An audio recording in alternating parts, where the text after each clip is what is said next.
qu'Emmanuel Macron a dit non, pas d'excuses. Il l'a dit dès que clair. Benjamin Stora a rendu le rapport. Mais examinons quand même la question des excuses. La colonisation algérienne ne ressemble à aucune autre colonisation. Les liens entre la France et l'Algérie c'était des départements français, font que cette histoire est très singulière et il faut la regarder sous 3 angles. La conquête, l'exploitation, puis la guerre. La guerre, on en parle beaucoup, les 2 autres un petit peu moins. La conquête. 5 juillet 1830, les troupes françaises entrent à Alger. Pourquoi? Personne ne sait. En fait, il n'y a pas de bonne raison. On a dit bateau pirate, c'est faux. La marine anglaise a détruit les bateaux pirates algériens en 1827.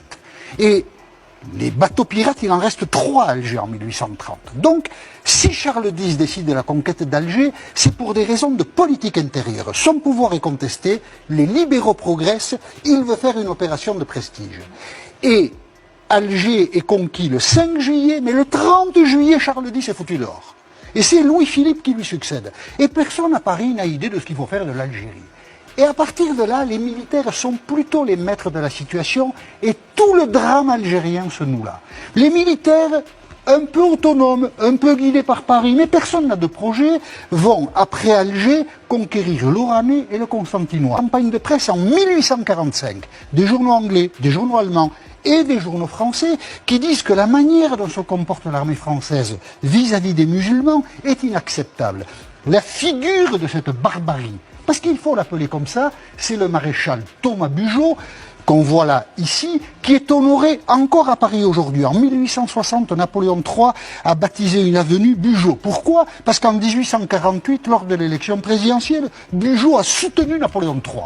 C'est juste pour ça. Eh bien, encore aujourd'hui, il y a une plaque avenue Bugeaud, et je ne comprends pas que la municipalité parisienne, qui se dit humaniste et tout ce qu'on veut, ne supprime pas cette place Bugeaud, parce que Bugeaud, c'est un assassin.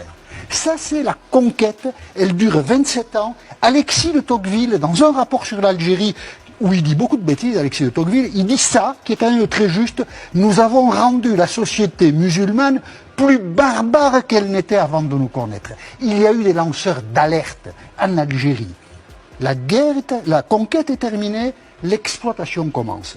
La Troisième République vote des lois agraires qui exproprient pour des bouchées de pain les musulmans qui occupent la terre depuis des siècles. Ouais. Les musulmans sont chassés. Ils connaîtront des années de famine, les musulmans, sur leur territoire. Et pourquoi? Personne n'est capable de l'expliquer. Mais se constituent des familles coloniales d'origine européenne, française, mais beaucoup d'Espagnols et d'Italiens. L'Algérie française, en fait, est composée d'étrangers. C'est assez cocasse.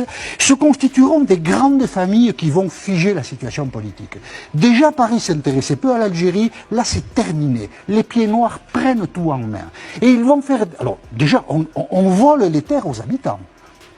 Il faut leur expliquer quand même pourquoi. Personne n'est capable de l'expliquer. On les vole. Elles sont à nous. Dégagez. Partez. Vous êtes là depuis des siècles, on s'en moque.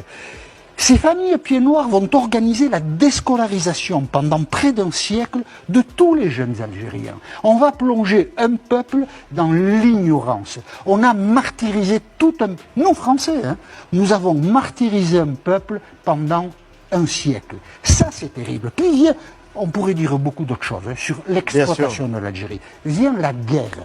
Moi, j'ai appris quand j'étais jeune que la dictature argentine mettait ses opposants dans des avions et les jetait dans l'océan. Et je trouvais ça inouï, cette barbarie. Eh bien, on a appris après que l'armée française avait procédé de la même façon. Je voudrais vous montrer une photo. Cette photo, c'est le symbole de l'armée américaine qui bombarde au napalm les villages vietnamiens. Eh bien, l'armée française a fait ça en Algérie. Et on ne le sort pas du chapeau. Il y a de très rares témoignages d'aviateurs français qui, des années après, ont raconté cela. Ils le racontent avec... un peu d'étonnement des années après, parce que oui, l'armée française a bombardé au napalm des villages algériens. Germain Chambost témoigne au début des années 90, c'était un aviateur français pendant la guerre d'Algérie. Je me souviens d'une fois où j'ai largué ce qu'on appelait pudiquement des bidons spéciaux. Il était interdit de prononcer à la radio en vol le mot de napalm. Le napalm était interdit.